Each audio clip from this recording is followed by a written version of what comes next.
hoje nós estamos aqui com o professor Luciano Lima, que é professor, pesquisador também. Seja muito bem-vindo. Obrigado. E o tema de hoje é inteligência artificial, principalmente o uso dela na educação.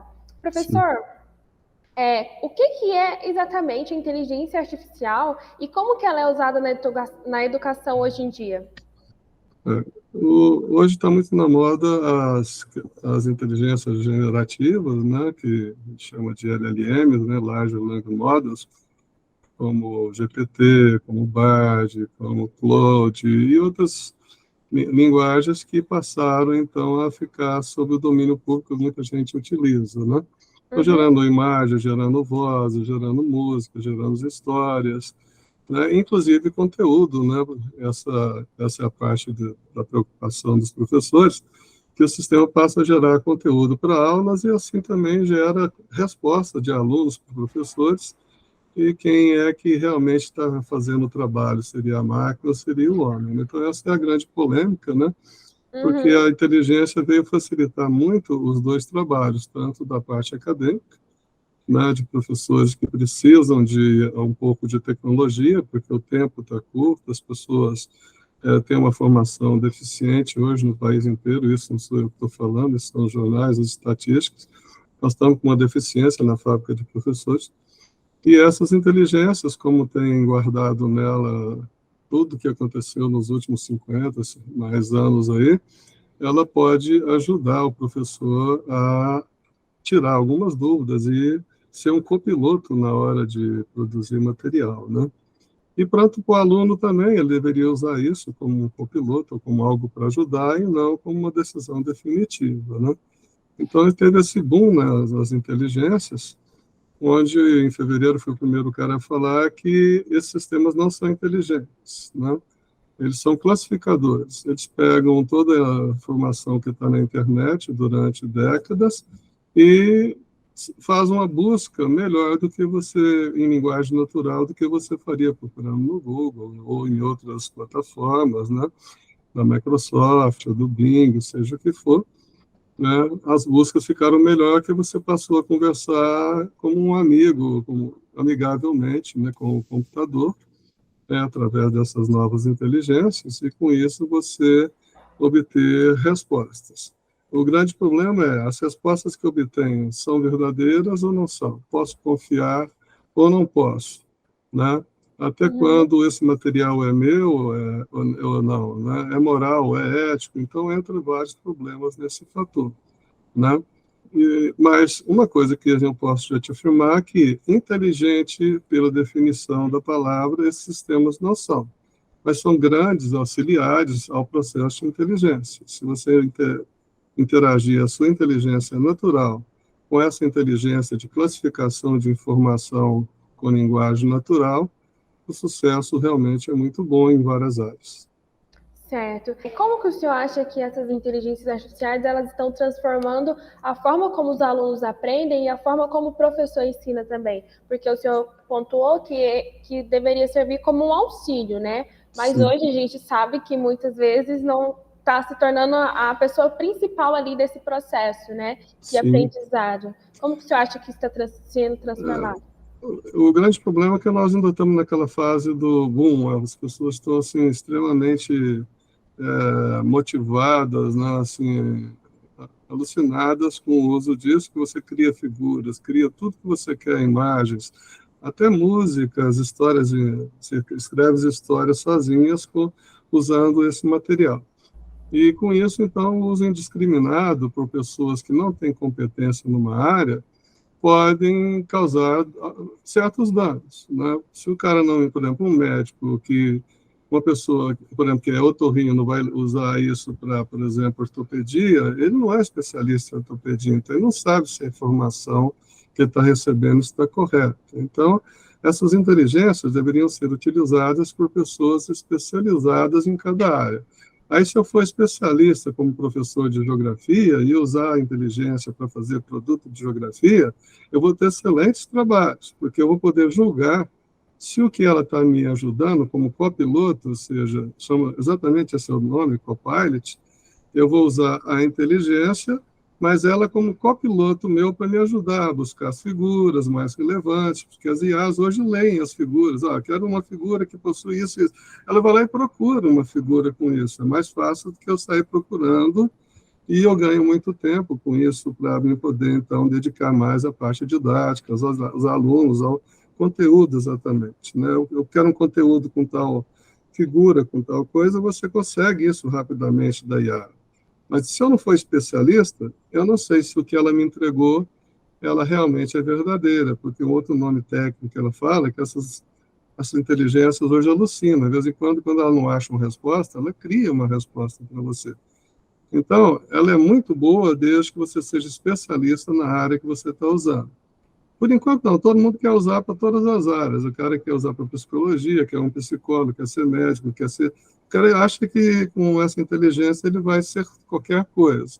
Não, essas inteligências são muito boas para pessoas especialistas em cada área. Então, o cirurgião vai usar na área dele, o professor de geografia na área dele, de história na área dele.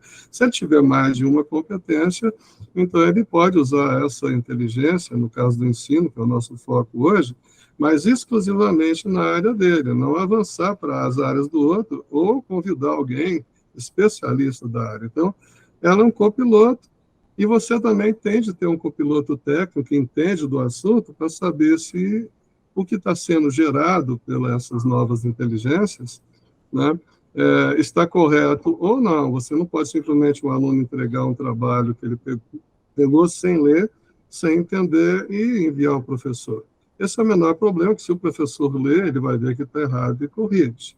Mas o professor, pelo contrário, fazer isso, gerar material para alunos sem saber, né, se está correto, né, isso, então, pode causar alguns problemas. Mas eu, a princípio, acho uma excelente ferramenta, né, nas áreas que eu tenho expertise, eu uso e os resultados são muito grandes. Tenho aplicado isso num projeto meu de inteligência e visão computacional, onde eu estou fazendo um estudo em campo, né, de como o processo da educação com a inteligência e o uso das ferramentas pode usar, como estou fazendo com uma empresa virtual, chamada Truth, né, que é de uma empresa TIR de Uberlândia, onde eles contrataram até 6 pessoas da universidade nossa para trabalhar com inteligência para evitar fraudes em documentos, que hoje você pega o rosto de uma pessoa, coloca ela um personagem, num dublê de um filme, você compra o rosto do Tom Cruise, por exemplo, e ele joga o rosto do Tom Cruise no filme inteiro. Uhum. Então fica difícil você saber se a pessoa ela é real ou não. E aí você vai fazer um empréstimo também, tudo, ele joga o rosto de uma pessoa lá e tal, pode estar vivo ou não, processo de liveness que eles chamam, e fazer fraudes bancárias, e hoje são mais de milhões todos os meses que o sistema vem sofrendo com essa parte, né?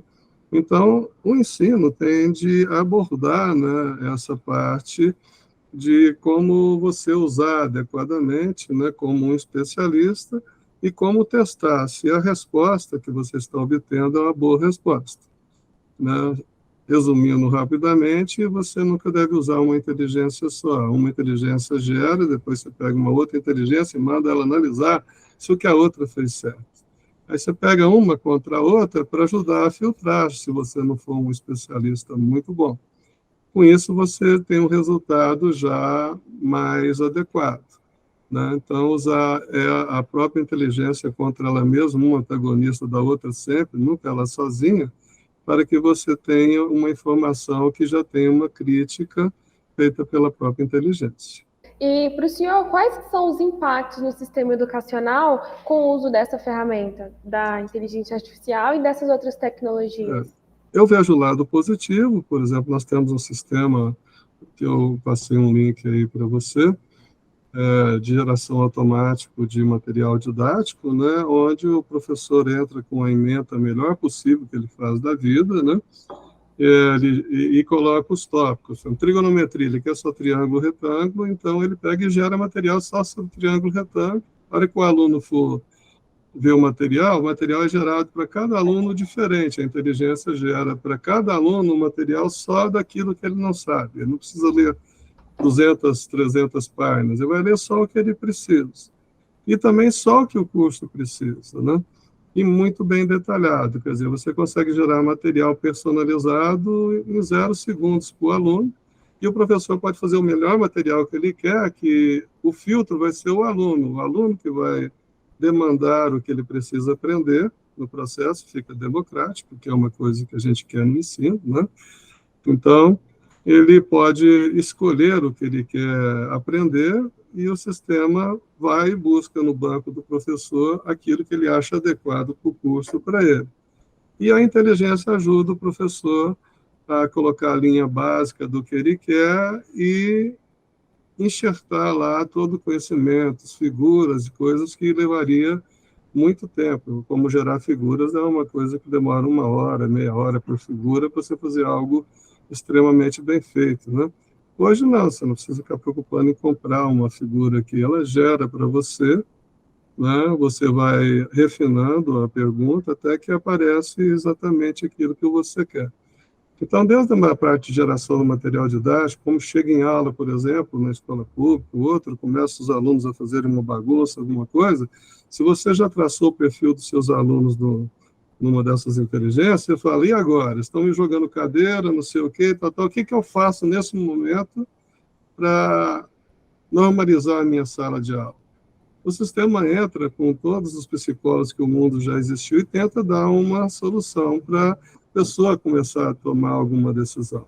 Não só nesse caso absurdo, como está acontecendo, né, de ataque, né, de professores para os alunos, mas também surge alguma pergunta que é inesperada e tudo, o professor tem um recurso rápido, né, para recordar na memória, né, entrar no sistema e trazer uma informação inicial para que ele possa atender a expectativa e não ter o clima da aula melhora muito, porque você sempre vai ter uma informação para dar para a pessoa, e isso vai, então, ajudar demais, porque, como disse para a Tatiana, que estava conversando, nós estamos tendo uma deficiência muito grande na área do ensino, na formação de professores. Nós estamos formando não bons professores, não bons engenheiros, não bons médicos, e isso quem fala é a própria mídia, são as próprias pesquisas, né, que o governo tem feito. Tem muita quantidade, mas a qualidade está decaindo, né? E esse sistema, então, vai ajudar a complementar a formação, a falta de experiência do profissional. Ele não trabalhou numa empresa X, ele entra, e na empresa X, como é feito? Então, ele tem um estudo de caso a apresentar para os alunos em tempo real, abre lá o link e tem toda uma dinâmica muito mais positiva para a aula dele. Certinho. E por que o senhor acredita que... Quais são os motivos que a gente está tendo esses professores assim não tão qualificados atualmente? Infelizmente, quase todo o dinheiro que entra ou está sendo feito para construir novas escolas ou para aplicar no ensino básico. Veja, a fábrica de professores é a universidade. Essa fábrica fabrica um professor que vai para a escola básica.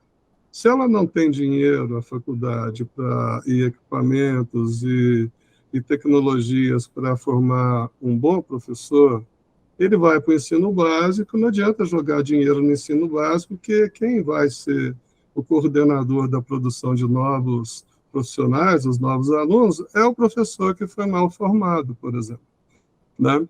E ele, então, vai formar um aluno que não é tão bom, que vai virar um outro professor depois. A pessoa faz a graduação, faz o mestrado, faz um doutorado, nunca trabalhou, vira um professor e vai dar aula, por exemplo, de engenharia, que precisa de prática. Ele nunca fez nada na prática, muitas vezes, né? Ou só tem 2 anos de residência de medicina e não fez um curso que tinha. Em 2 anos você não aprende a mexer com tudo que você precisa em medicina, né? E assim como no jornalismo, assim acontece na comunicação, em todas as outras áreas. Então, precisaria de o governo pensar que precisa investir na fábrica, né? E não investir no ensino básico. Eu acho que as crianças são importantes e tudo, mas o importante é que a criança tenha um tutor qualificado. E não que tenha mais dinheiro para comida, para livros e tudo, onde o tutor não sabe usar ainda, porque ele não teve experiência. Ele apenas fez mestrado, doutorado e graduação, fez um concurso, tinha uma vaga e passou. Né? Quanto mais cursos, menos candidatos por vagas teremos. A seleção ficou prejudicada com isso. Né? Então, nós precisamos ter um investimento pesado na fábrica, que são as faculdades. Né? E o que o senhor considera um professor não qualificado, não muito qualificado assim? Sem prática, né, na área. Teria de ter não só o conhecimento teórico, que é responsável só por 2% da capacidade de trabalho, job skill, isso tem um artigo nosso que está nesse link geral que eu coloquei para vocês no chat, né? Ele precisa ter a parte prática que dá 72% de capacitação dele realizar um trabalho bem feito. Isso chama ensino tácito, né? Foi dividido desde 1946, não é novidade. Nós temos um ensino que é o ensino explícito, que é esse da faculdade, que a gente pega livros, vídeos e tudo. Tem o tácito, onde você manipula tudo, você tem a percepção da visão, do tato e tudo, é o trabalho em si. E depois tem a parte compartilhada, que é você ir lá na população e fazer um teste. Né? Então, trabalhar antes de formar, você já tem de aplicar esse conhecimento e ver se está adequado. Né? Isso antigamente era feito com mais intensidade. Né? Hoje, como demanda muitas pessoas e não dá tempo de você ter formação. Por exemplo, nós temos mais de 250 mil médicos ainda sem ter feito a residência, porque não tem residência para eles ainda. Né? Sem a residência, eles só têm um ensino explícito. E falta prática para ele poder depois compartilhar o conhecimento com a sociedade, fazer a cirurgia e tudo. Então, essa falta, né, de aprendizagem tácita, né, só contratar a pessoa pelo título, mas não pela capacitação, né, pelo job skill, que a gente chama, a capacidade de trabalho sem realizar efeito colateral. Só tem um jeito de você saber isso, é executando e vendo que você errou. Você tem de fazer, testar, e a hora de errar é na universidade, não na hora que você está dando aula para um aluno, na hora que você está fazendo uma cirurgia, você está projetando um prédio, não é a hora de você errar mais. Então, essa parte está faltando a melhoria da parte do ensino tácito, né? E é uma das 3 etapas, dos pilares do nosso ensino. Algumas escolas fazem isso, alguns países fazem isso, mas, no geral, 90% está deficiente. Entendi. Mas, mesmo assim, o senhor acredita que esses professores, ainda que não sejam tão qualificados assim, eles seriam capazes de usar a inteligência artificial para suprir essa falta de capacidade aí? Ela vai ajudar ele a mostrar o que falta para ele. Então, essa é a primeira coisa. Olha, a hora que ele olha lá e fala, nossa, eu não vi isso, eu não vi isso. Aí o professor tem de ter a autocrítica e ter a vontade, então, de eu aprender a fazer isso antes de eu tentar explicar uma coisa que eu nunca fiz. Né? Então, essas inteligências vão ajudar a alertar o cara, você vai falar, né, vai mostrar toda a parte do ensino explícito na hora para o aluno, e depois ele se prepara, tenta fazer alguma coisa e faz alguma dinâmica, né, para mostrar como isso também tem de ser feito na prática. Né?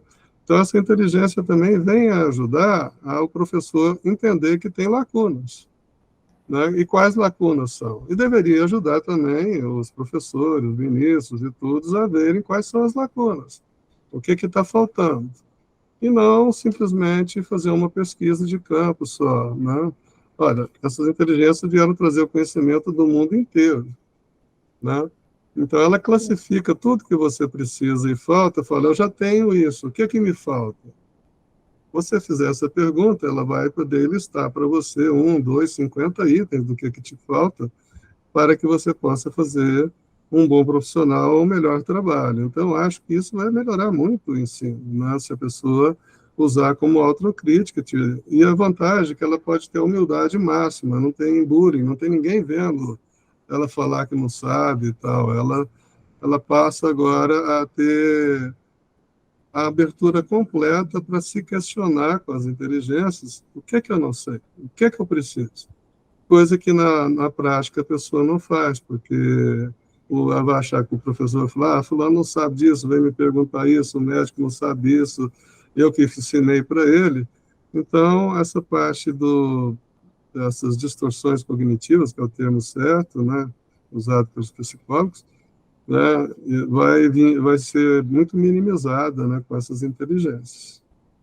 Entendi. E como que o senhor acha que as escolas elas devem se preparar para, por exemplo, uma situação que alguns alunos eles têm acesso a essa ferramenta de inteligência artificial e outros alunos eles não têm esse acesso, mas o professor ali quer implementar o uso dessas tecnologias. Como o senhor acha que as escolas e os professores eles devem se preparar para essas diferenças? O primeiro é capacitar o professor a usar corretamente as inteligências artificiais. Não Sim. basta apenas você chegar igual no Google e fazer uma pergunta, ou no Microsoft Edge e tal. Isso mudou. Hoje você tem que saber elaborar bem uma frase, que a gente chama de prompt, né? Uhum. Nessas inteligências, e para isso tem um termo que a gente usava que é engenharia de prompt. Né? Engenheiro é um cara que possui capacidade técnicas para fazer alguma coisa. O engenheiro sempre faz um produto. Mas o engenheiro não consegue fazer um produto se não tiver uma arquitetura antes. Uma Uhum. casa, você contrata um arquiteto, ele não vai fazer um banheiro dentro da cozinha. Não tem sentido abrir a porta do banheiro dentro de uma cozinha. Não é estético e nem agradável, né? Então, Sim. se você não fizer uma arquitetura, né, do problema que você quer enfrentar, aí depois você tem de fazer um prompt onde você, então, define o grande problema para a máquina. Aí o segundo passo é você entrar com a engenharia de prompt, né, que seria quais ferramentas que eu devo usar para me gerar essa resposta. Para isso, eu tenho que ser um engenheiro especializado em Uhum. TI e na área que você quer, se seja nefrologia, que seja psicologia, que seja jornalismo, você tem de entender dessa parte, então. Aí você usa o sistema como um copiloto para ir atrás dessas informações. Mas, além disso, você tem de falar para ele o que você não quer. Olha, eu não quero, não posso, o que a legislação não me permite, tal. Aí você tem de colocar tudo no sistema que não poderia vir no seu trabalho, que a gente chama de prompt negativo, né? Tem o que eu quero, as ferramentas que eu quero. Então, veja, eu tenho de saber construir uma arquitetura, tenho de saber construir aquilo que eu quero, quais ferramentas que eu posso usar, e tenho de colocar exatamente o que eu não posso.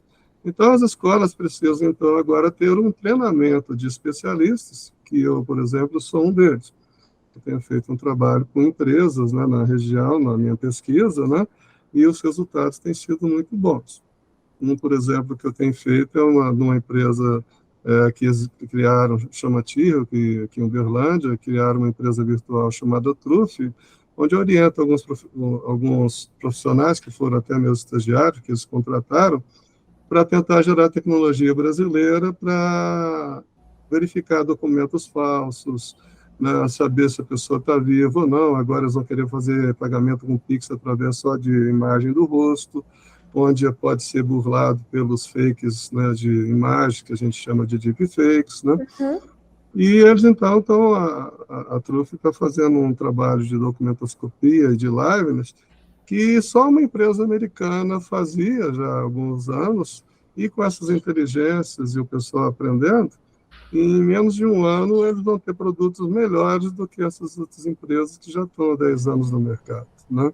Então, ela vem ajudar também a gente a gerar produtos nossos, né? E gerar coisas que a gente nem sonhava em ter por não ter equipamentos. Hoje, já com equipamentos de 8 mil, um computador 10 mil, você faz algo que só grandes computadores de 100, 200, 300 mil faziam antes da época do ano 2000. Então, isso vem ajudar muito.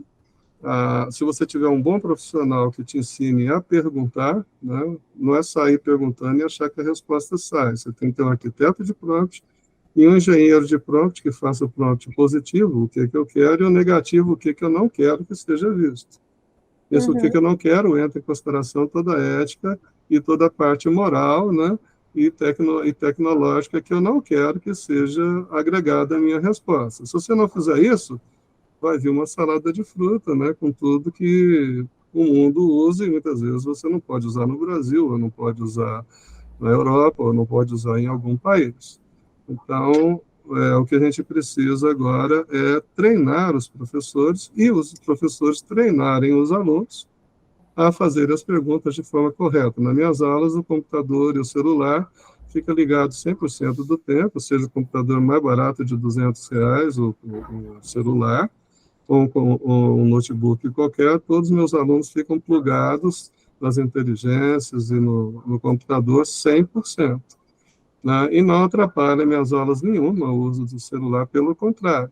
Aí eles buscam, trazem informação, e eu vou lá e falo, olha, isso que você falou está errado nesse ponto. E isso, então, começa a ajudar e criar uma cultura do bom uso da inteligência e saber que ela tem de ser analisada, ela nem sempre entrega a resposta correta. Certo. Professor, a gente já está encaminhando para o final da nossa entrevista, tá? Mas antes, eu gostaria que o senhor comentasse sobre quais são as preocupações éticas do uso desse sistema na educação atualmente. Aí, o que eu mais gostei até agora da parte do ético foi um cara que fez uma entrevista de uma inteligência, criou duas inteligências, uma a favor da ética do uso dela e uma contra, e uma conversando com a outra e debatendo entre elas. Fantástico. Mas eu resumo muito bem isso com um seriado chamado American Dad, que está num dos meus artigos, né, onde a filha fala para o pai que ele tinha de parar de usar armas, que armas era muito perigoso. Talvez você assistiu esse seriado, né, já tem algum tempo. Aí o pai tira o revólver, coloca em cima da mesa, apontado com volta para a filha lá, e fala para a arma, atira, mata, mata. E a arma parada. Aí ele fala assim, a célebre frase, né? Minha filha, armas não matam pessoas, pessoas matam pessoas. Onde entra a ética nisso? Né? Quem usa o computador é o ser humano. Ele que tem, se ele for ético e for moral, ele não vai fazer trabalhos que são antiéticos e imorais. Então, essa discussão de ética da IA e tudo, eu estou em dois grandes grupos, um internacional, um nacional, sobre isso. A discussão é acalorada, mas é muito simples. É o homem que está gerando o material. Se ele for ético e for moral, a moral depende da sociedade, a ética depende da lei. Se ele conhecer esses dois fatores, ele não vai gerar produtos imorais e não vai gerar produtos antiéticos. Então, essa preocupação deveria ser resguardada na educação das crianças e dos jovens e dos alunos a serem éticos. Aí, por que eu vou preocupar com se a IA é ética ou não? Ela não faz nada sozinha, ela só faz aquilo que eu peço. Então, se ela estiver entregando um produto antiético, quem pediu foi o humano. E, para isso, já tem legislação contra. Né? Se o cara pode ser punido por ser antiético, por ser imoral.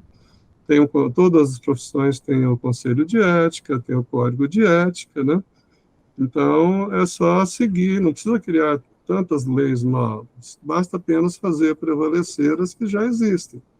E colocar o foco no problema. É o ser humano que faz o trabalho antiético, é o ser humano que faz o trabalho imoral. Não é a máquina. A máquina, ela simplesmente te entrega o que você pediu. Certinho. Professor, o senhor gostaria de acrescentar mais alguma informação sobre a inteligência artificial? Eu acho que é uma coisa que deve ser utilizada, né? Eu acho que não é só preto e branco, como eu disse para a Tatiana, né? Eu não acho que seja apenas prós e contras, né? E nem que tenha só tons de cinza. Tem muitas cores, a paleta de cores está completa. Eu tenho que está faltando artistas, como eu disse para a Tatiana, uma pessoa que saiba fazer uma obra bem feita. E para isso a receita é ter uma arquitetura, ter uma engenharia e usar o sistema como copiloto e não como sendo o autor da sua tarefa. Ele é um copiloto que vai te ajudar a trazer as informações, os resumos, figuras e tudo para você anexar no seu trabalho, mas no final quem manda é você. E que os resultados, como eu te disse, dessa empresa virtual aí, que faz parte do meu projeto também, que do CNPq, colher dados, né, do uso dela em empresas, e no mercado de trabalho ela tem sido usada com muito sucesso, onde nas escolas muitas vezes só fica polêmica porque ninguém está gerando produto. Então eu fui aplicar isso em lugares onde geram produtos. Onde gera produtos, o resultado é muito bom, como esse da Trufe que eu te disse, onde eles estão detectando hoje fraudes em tudo quanto é documentos que tem, de documentoscopia, inclusive provas de vida, usando deepfakes, onde a pessoa usa essas ferramentas fantásticas, mudando o rosto em tempo real de uma pessoa, né? E que vai revolucionar aí o nosso mercado brasileiro e vai ajudar que esses pagamentos com Pix via imagem que estão tentando colocar aí, mais um grande buraco para fraudes, né? Não venham a acontecer, né? Que você realmente consiga provar que as pessoas são elas. Sem essas inteligências, isso demoraria uma década, e eles estão fazendo um trabalho melhor do que o resto do mundo em poucos meses, né? E com mão de obra da própria universidade nossa, que eu fico satisfeito, alunos meus que estavam estagiando e da universidade, e assim como os de vocês poderiam já estar nessas empresas também, tudo, né? Já ajudando a criar, né, os prompts corretos, contratando os copilotos corretos e sempre tendo um profissional da área que você está demandando conhecimento. Certinho. Professor, muito obrigada pela participação, tá bom? Espero que a gente se encontre outras vezes, que o senhor possa vir aqui na nossa instituição, compartilhar um pouco do seu conhecimento com os nossos professores, os nossos alunos também. Já deixo aqui o convite. Muito obrigado. E é isso, professor. Obrigada, viu? Foi um prazer.